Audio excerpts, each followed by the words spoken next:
What do you like more? Head kicks, flying knees, submissions, uppercuts? Well, I have got some good news for you because we have all of those this week, and I can't think of a better way to wrap up the month of September than with all of the above. And to kick things off, we're going to take a look at our fan comment of the week, which goes to IndyCon, who said, "Dude's ankle almost popped out and made its debut in the cage." Which I found that comment funny, but this moment was definitely not funny for Robson, who gets knocked out by Aline Chirilla last week at UAE Warriors 33. And on the collapse, yeah, his ankle did in fact almost make its MMA debut. Ouch. This was, however, a fantastic knockout from last week, and we do hope Robson has a smooth and fast recovery from this awful ankle break. What is going on, everyone? It's the Casual, Lawton Vierkant, and this is Caposa's Corner.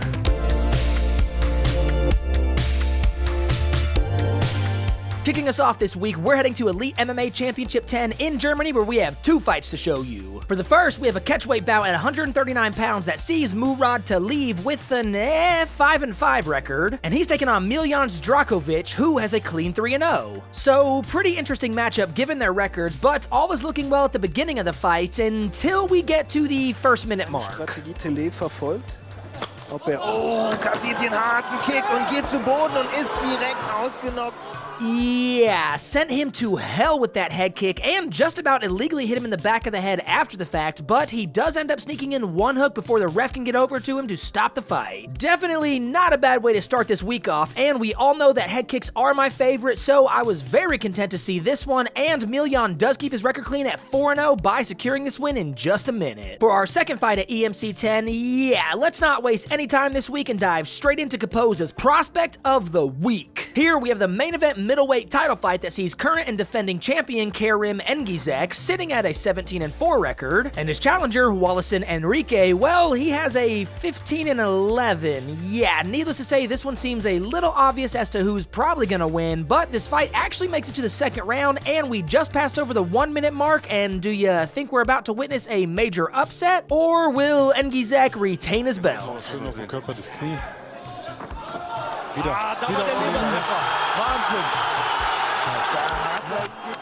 Woof, a liver kick that just absolutely collapses him, and almost a head kick that I'm pretty sure would have taken his head off. But thankfully this ref jumps in as soon as he sees the visible sign of pain, and this one is over. Okay, so let's answer a few questions. Caposa noted that he hesitated to even call this guy a prospect given his 22 fights, but Engizek has never gotten the call up from a major promotion and has now racked up an insane 11-fight win streak where he displays his deadly striking and even has 6 submission wins, and his last loss was in 2014. Also, before coming to EMC and gaining the middleweight belt, he used to fight at German MMA Championship where he was the welterweight champion. So the guy has a crazy impressive resume, and it really seems like a miracle a larger promotion hasn't scooped him up yet, but that might change soon after this win, and because just a few weeks ago he posted this video where he was getting some sparring sessions in with Alex Pereira. So, I mean, who knows, maybe word will get around sooner rather than later because this guy definitely deserves to see some more spotlight, but until then, I can only assume he'll keep dominating opponents at EMC and will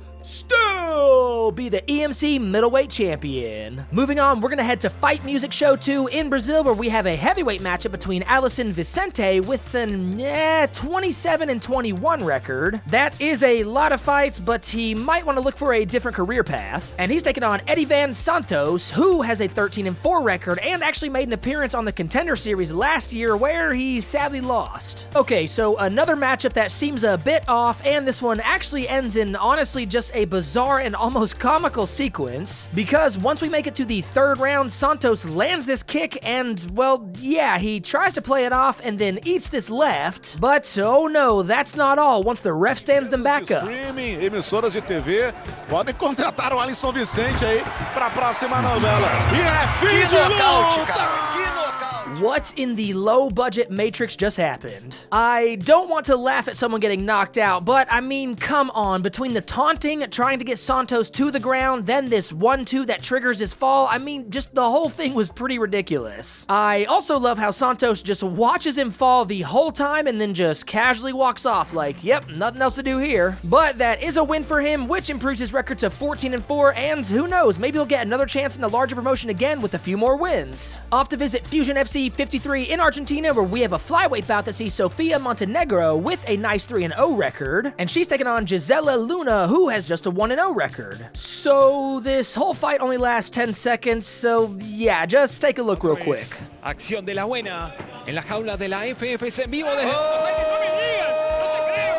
¡El problema es la bruja! ¡La terminaron! Yeah, Luna wasted zero time in this one by landing this first right hook, only to follow that up with another that just absolutely sends her down and out, and this one is over. I mean, yeah, this is one of those ones where I don't even know what to really say about it because it was clean as hell and quick. Luna's first win was actually a second round submission, and she did have a bit of boxing experience before making her switch to MMA, so maybe with a little more experience she could turn into a really well-rounded fighter. But until then, congrats to Luna on this 10-second win and for keeping her record clean at 2-0. For our second fight at FFC 53, let's go ahead and take a look at Caposa's hand-picked submission of the week. Here we have a bantamweight fight between Nicholas Varela, who has a 10-5 record and is on a 4-fight losing streak, and he's up against Lionel Aboyer, who has a nice 5-1. So this one makes it to the second round, and honestly, it's not looking very good for Aboyer, just a minute and a half in when he gets sent to the canvas, but he's still doing fine and playing some defense while we wrestle for almost a minute and a half. And then, while in this north-south position, wait, what the f***? How in the world did he pull off that back take from the bottom? That alone just confused me because I thought there was no way whatever he was doing was going to end up with him on the back. And, well, then just a few seconds later, he takes full advantage of that position. Señores, esto será todo para el final.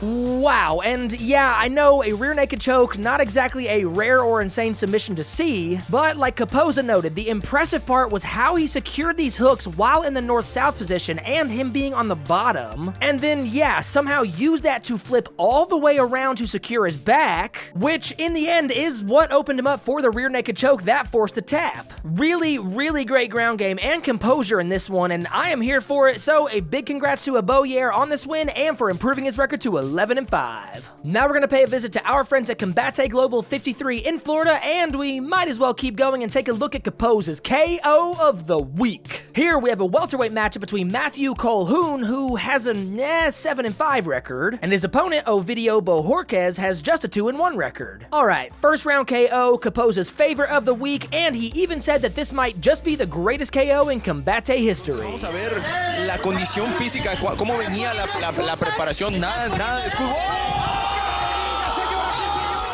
Well, if there is one thing we've learned from this week, it's that normally taunting your opponents in any form mid-fight usually does not end in your favor. And that's exactly what happened here. Bojorquez is just putting the pressure on and pushing forward when Colhoun decides to give him a little taunt. And boy, if only he could have seen 2 seconds into the future, he might have changed his mind on that one. Because look at just how clean this knee connects, and then Bojorquez just turns around and sees the aftermath, and that is all this one takes. What a great KO of the week, and yeah, I think Caposa is right. That one just might be the best in Combate history, so congrats to Bojorquez for the win and for improving his record to 3-1. Up next, we're going to take a look at Big John's MMA in Michigan, and no, this isn't Big John McCarthy's newly founded MMA promotion, it's this guy's. That's Big John. And here we have an amateur welterweight title fight for the vacant belt between Patrick Antonides in the green shorts and who has a 5-3 record, and he's up against Raiden Oliver in the black shorts and he has a nice 3-0. And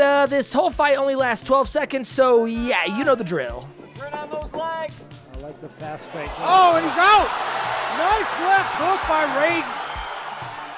Holy left hook, Batman. His lights were immediately turned off when Oliver connects with his final left hook just seconds into this fight starting. Caposa made a note that after this win, Oliver's total cage time is 111 seconds between 4 fights. Yeah, that is definitely someone that's trying to make a statement and get in there and get to work. So congrats to him on yet another very quick win that keeps his record pristine at 4-0, and I really hope we get to see some more from him in the future. Moving on, we're headed to Unified MMA 46 in Canada for a lightweight bout that sees Neil Anderson sitting at an 11-5, and he's taking on Brandon Jenkins, who has a 15-9 and actually used to fight in LFA, PFL, and even the UFC for 2 fights where he lost both, and after the second one back in April, he got cut. Okay, so we're nearing the 2-minute mark of the first round, and both guys are kind of just exchanging some sequences bounces, nothing too crazy, but who do you think is going to be the first to really make something land? There.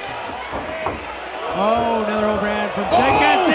And look at this! Unbelievable knockout! Yep, Jenkins with the overhand right directly into a huge knee, and then the Dan Hendo special to top it off. Unfortunately, this broadcast did not have any other angles, and dang it, I wish they did, but the sequence was just too clean and deadly for us to skip over it, so congrats to Jenkins on this first round win that improves his record to 16-9. Still going, we're going to check out Fury FC 69, nice, in Texas, where we have a bantamweight bout between Kale Moniz with a 5-2 record, and his opponent, Shane Torres, also has a 5-2 record. So we've got another quick one, 12 seconds again to be exact. However, this one does happen in the third round, but that does not take away from the beauty that it is.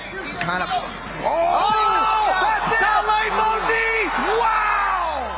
Yep, an uppercut in 12 seconds directly to the chin, and he just collapses to the canvas, and this one is over. Man, these short fights are hard to come up with things to say because, I mean, what do you say? Moniz was just connecting with these little sequences, kinda putting some pressure on here and there, and then when this uppercut sneaks through, it is just game over. Fantastic win though from Moniz, securing this highlight-worthy knockout and for improving his record to 6-2. And for our last fight this week, we're heading to none other than Cage Warriors 143 in California, where we have the lightweight main event that sees Jamie Lynch with just a 5-2 record, and his opponent, Eric Sanchez, has a 10-6. Sanchez is putting the heat on quickly into this first round, and I can't quite tell when, but at some point in one of these exchanges, he actually opens up a nice cut on Lynch's forehead. But will he be able to fight through the blood, or is it about to be the end? Sliced across the top of one of those. Oh my God! Wow! Eric Sanchez is absolutely flatlined. And the end it is, at least for Lynch. A huge overhand right from Sanchez that just lands perfectly on the chin, and there is nothing else that's needed in this one. Although Sanchez doesn't have one of the best records we've seen, this whole fight was just him dominating and making some great moves, and it ended with this brutal first round knockout, so congrats to him for that and for improving his record to 11-6. Alright, it's the final week of the month, and you know what that means. We're adding our final 3 clips to the board, and we need you all to vote on your favorite KO, sub, and prospect from the month of September down below in the comments, because next week I will be tallying up all the votes and letting you all know who won for each category. And as always, a massive thank you to Caposa for helping us with these videos each and every week, and if you don't already, go ahead and give him a follow on Twitter at Grabaka_Hitman for more highlights just like these daily, and you can also show him some support by checking out his Patreon at patreon.com/Caposa, and if you want to get in on the action live, check out his website GrabakaHitman.com for weekly live schedules of all the events just like these and how you can watch them live. We also want to always thank these amazing organizations for hosting these events every single week, no matter what, and to each and every fighter, winners and losers, and we will see you all on the next video. Peace!